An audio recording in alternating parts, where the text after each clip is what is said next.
السلام علیکم، میرا نام سلیمان محمد علی ہے اور میں ایک Islamic banking and finance professional ہوں۔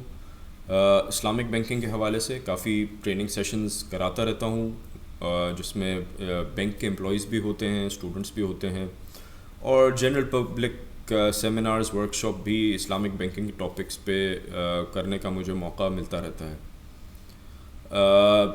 ان سارے سیمینارز اور ٹریننگ سیشنز میں جو میری انٹریکشن ہوتی ہے اس میں ایک بیسک کویشچن آتا ہے، اور وہ یہ آتا ہے کہ Islamic banking is the same as conventional banking. ان میں کوئی فرق نہیں ہے، دونوں اسلامک بینکنگ اور کنونشنل بینکنگ یہ دونوں بالکل ایک جیسے ہیں۔ آپ کان یہاں سے پکڑیں یہاں سے پکڑیں، بات ایک ہی ہے، دونوں میں کوئی فرق نہیں ہے۔ تو اور بنیادی ریزن اس سوال کی جو مجھے ملتی ہے، یا ایک انڈر لائنگ کامن ریزن جو میں نے آبزرو کیا ہے اس سوال کے بارے میں، وہ یہ ہے کہ عام طور سے ربا کس کو کہتے ہیں اس کی سمجھ نہیں پائی جاتی۔ تو اور ربا کس کو کہتے ہیں، ربا کی کیا ڈیفینیشن ہے، اس کے بارے میں بہت زیادہ جو ہے وہ لا علمی پائی جاتی ہے۔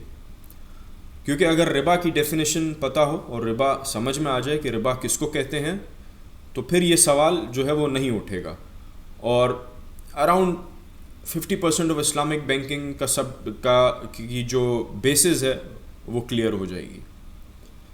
تو ربا کیا ہے، ربا کس کو کہتے ہیں، یہ ہم سب کے لیے بحیثیت مسلمان سمجھنا بہت ضروری ہے، بہت اہم ہے، کیونکہ اللہ تعالیٰ نے ربا کی حرمت فرمائی ہے، اور سورہ بقرہ میں اللہ تعالیٰ فرماتے ہیں وَأَحَلَّ اللَّهُ الْبَيْعَ وَحَرَّمَ الرِّبَا، کہ اللہ تعالیٰ نے تجارت کو، سیل کو حلال کیا ہے اور ربا کو حرام کیا ہے۔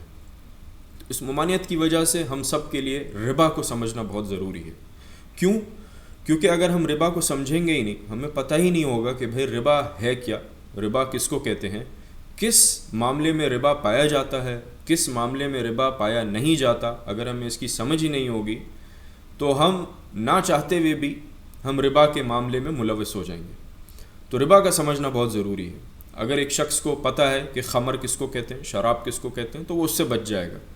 لیکن اگر ایک شخص کو پتہ ہی نہیں ہے کہ ربا کیا ہے، تو وہ اس کے لیے اس سے بچنا مشکل ہی نہیں بلکہ ناممکن ہوگا۔ اس لیے ربا کا سمجھنا بہت ضروری ہے۔ اب ربا کس کو کہتے ہیں، اور ربا کی کیا ڈیفینیشن ہے، اور ربا کی ڈیفینیشن ہمیں کہاں سے ملے گی؟ تو چونکہ ربا کی حرمت کا حکم اللہ تعالیٰ نے ہمیں دیا، اس لیے ہمیں سورسز آف اسلامک لاء میں ہی دیکھنا پڑے گا کہ ربا کس کو کہتے ہیں، اور ہمیں احادیث سے اس کی ڈیفینیشن ملتی ہے کہ ربا کی کیا ڈیفینیشن ہے، ربا کس کو کہتے ہیں۔ تو اس حوالے سے ایک حدیث میں آپ کے سامنے پیش کرنا چاہوں گا، اور وہ حدیث جو ہے اس میں یہ فرمایا گیا یا یہ ڈیفائن کیا گیا کہ حضرت علی بن ابی طالب رضی اللہ تعالیٰ عنہ narrated that the holy prophet صلی اللہ علیہ وسلم said that every loan that draws interest is riba۔ عربی میں اس کے الفاظ ہیں کلو قرض جر منفعتا فہو ربا، کہ ہر وہ قرض جو اپنے ساتھ نفع کو کھینچے وہ ربا ہے۔ تو یہ ربا کی بڑی سمپل سی اور بڑی جامع، بڑی کلیئر جو ہے وہ ڈیفینیشن ہے۔ اسی طرح ایک اور حدیث ہے جس میں ایک مشہور صحابی فضالہ بن عبید رضی اللہ تعالی عنہ فرماتے ہیں has also defined riba in similar words، وہ یہ کہ every loan that draws profit is one of the forms of riba۔ تو وہی مطلب، وہی اس کا میننگ نکلتا ہے کہ ایوری لون، ہر وہ قرض جو اپنے ساتھ نفع کو کھینچے، یا ہر وہ قرض جس کے اگینسٹ ایک پروفٹ ملے کریڈیٹر کو، تو وہ جو ہے وہ ربا ہے۔ تو یہ بیسکلی ربا کی ایک ڈیفینیشن ہے۔ میں دوبارہ اس ڈیفینیشن پہ جاؤں گا جو پہلی حدیث میں ہم نے دیکھی کلو قرض جر منفعتا فہو ربا۔ تو ایک بڑی جامع سی، بڑی کلیئر سی ڈیفینیشن ہے، اور وہ ڈیفینیشن بیسکلی یہی اسٹیٹ کرتی ہے کہ every loan that pulls any kind of gain is ربا. یہاں پر غور کرنے کی جو بات ہے اس حدیث میں وہ یہ ہے کہ یہاں فرمایا گیا کہ ہر وہ قرض، ہر وہ لون کانٹریکٹ جو اپنے ساتھ نفع کو کھینچے، تو ربا کو یہاں پر مخصوص کیا گیا ہے یا قید کیا گیا ہے ایک قرض کے کانٹریکٹ کے ساتھ، لون کے کانٹریکٹ کے ساتھ. اب لون کا کانٹریکٹ کیا ہوتا ہے؟ لون کا کانٹریکٹ یہ ہوتا ہے کہ ایک شخص نے کسی دوسرے شخص کو $100 دے دیے. میرے پاس $100 ہیں اور میں نے دوسرے شخص کو $100 لون پہ دے دیے، قرض پہ دے دیے، اور اس سے کہا کہ تم $100 لو اور 1 مہینے تم ضرورت پوری کرو، 1 مہینے بعد مجھے $100 واپس کر دینا. تو یہ جو ہے وہ ایک قرض کا کانٹریکٹ ہے. اب اس قرض کے کانٹریکٹ میں اگر $100 دیے جائیں اور $100 واپس لیے جائیں تو پھر تو کوئی مسئلہ نہیں ہے، اس کے اندر ربا نہیں ہے. لیکن اگر $100 دیے جائیں اور قرض دینے والا لینڈر جو ہے یہ شرط لگا دے کہ بھائی میں آپ کو $100 تو دے رہا ہوں، لیکن اس $100 کے بدلے میں آپ نے مجھے $110 واپس کرنے ہیں 1 مہینے کے بعد، تو یہ $10 جو ہے یہ کنڈیشنل نفع ہے جو اس لون کے کانٹریکٹ میں جو ہے وہ کنڈیشن کر دیا گیا، یا لون کے کانٹریکٹ میں جو ہے اس کی کنڈیشن ڈال دی گئی. اب یہ $10 جو ہے ایکسٹرا جو ہے یہ ربا ہے. تو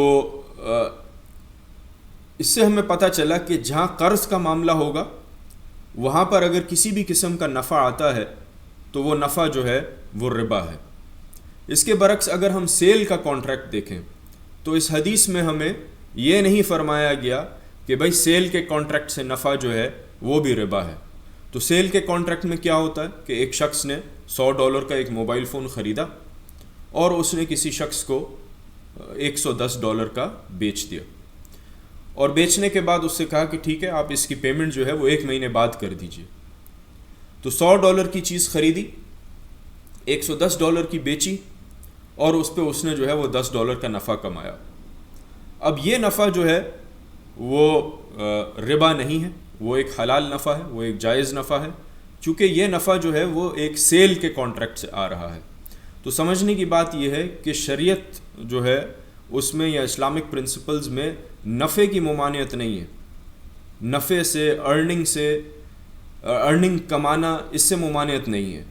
ممانعت یہ ہے کہ وہ نفع جو قرض کے کانٹریکٹ کے بدلے میں آ رہا ہو یا لون کے کانٹریکٹ کے بدلے میں آ رہا ہو، اس نفع کی ممانعت ہے. لیکن اگر نفع سیل کے کانٹریکٹ سے آ رہا ہے یا کسی تجارت کے ذریعے سے آ رہا ہے تو وہ صرف جائز ہی نہیں بلکہ اس کو تو انکریج کیا گیا ہے کہ بھائی تجارت کو، اور کافی ایسی روایات ہمیں ملتی ہیں جس میں تجارت کو، سیل کو، اور اس کو جو ہے وہ انکریج کیا گیا ہے. تو شریعت انکریج کرتی ہے سیل کے تھرو نفع کو، اور قرض کے ذریعے نفع کو جو ہے اس کی ممانعت ہے، کیونکہ قرض کے بدلے جو بھی نفع آئے گا وہ ربا جو ہے وہ شمار ہوگا. اب سیل میں اور قرض میں بہت فرق ہے. سیل میں ایک شخص جو ہے ایک مال کو خریدتا ہے، اس کا قبضہ لیتا ہے، اس کی پوزیشن لیتا ہے، اس کا رسک لیتا ہے، اس کو سٹور کرتا ہے اور پھر اس کو جو ہے وہ بیچتا ہے. قرض کے اندر یہ چیزیں شامل نہیں ہوتی. قرض کے اندر قرض کے اندر جو ہے لینڈر جو ہے وہ نے $100 جو ہے وہ آگے بس لینڈ کر رہا ہوتا ہے یا قرض پہ دے رہا ہوتا ہے. تو یہ جو ہے وہ بنیادی فرق ہے. قرض کے بدلے جو بھی نفع ہوگا وہ ربا ہوگا، اور یہی جو ہے وہ ربا کی جو ہے وہ ڈیفینیشن ہے. تو یہ چیز جو ہے ہمیں بالکل کلیئر ہونی چاہیے. اسی طرح اور احادیث ہمیں ملتی ہیں. مثال کے طور پہ نریٹڈ بائی انس بن مالک رضی اللہ تعالیٰ عنہ that the Prophet sallallahu alaihi wasallam said, when one of you grants a loan and the borrower offers him a dish, he should not accept it, and if the borrower offers a ride on an animal, he should not ride unless the two of them have been previously accustomed to exchanging such favors mutually.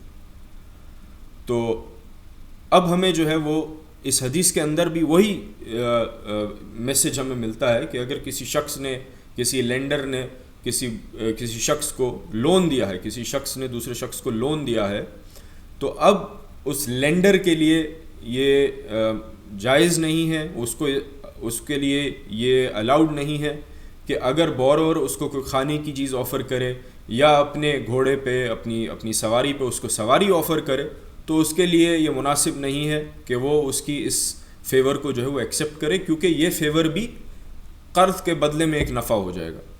اسی طرح ایک اور حدیث آتی ہے narrated by Anas ibn Malik رضی اللہ تعالیٰ عنہ that the Prophet صلی اللہ علیہ وسلم said if a man extends a loan to someone he should not accept a gift، یعنی کہ اگر کسی شخص نے دوسرے شخص کو، ایک شخص نے دوسرے شخص کو قرض دیا یا لون دیا، تو اس کے لیے اب جائز نہیں کہ وہ بورور سے جو ہے کسی قسم کے گفٹ کو ایکسیپٹ کرے۔ تو یہ جو ہے وہ ہمیں کلیئر ڈیفینیشنز ملتی ہیں احادیث میں کہ ربا کیا ہے اور ربا کس کو کہتے ہیں، کن چیز میں ربا پایا جاتا ہے۔ تو ہم نے دیکھا کہ قرض کے کانٹریکٹ کے اندر اگر قرض کا معاملہ ہے تو قرض کے معاملے میں کسی بھی قسم کا نفع جو ہے وہ ربا ہے، لیکن اگر سیل کا معاملہ ہے یا تجارت کا معاملہ ہے، اس میں اگر کسی قسم کا نفع آتا ہے تو اس صورت میں وہ ربا شمار نہیں ہوگا۔ تو یہ ڈیفینیشن اور یہ سمجھ ہمیں جو ہے بہت ضروری ہے، اور کسی بھی معاملے کو جج کرنے کے لیے کہ آیا کہ اس کے اندر ربا پایا جاتا ہے کہ ربا نہیں پایا جاتا۔ اگر آپ کو یہ ویڈیو پسند آئی تو اس کو ضرور لائک اور شیئر کریں، اور کمنٹس میں اگر کوئی اور ٹاپک پہ آپ جو ہے وہ ویڈیو دیکھنا چاہتے ہیں تو وہ ضرور اس کے اندر مجھے کمنٹس کے اندر شیئر کیجیے گا۔ اپنا خیال رکھیے گا۔ السلام علیکم۔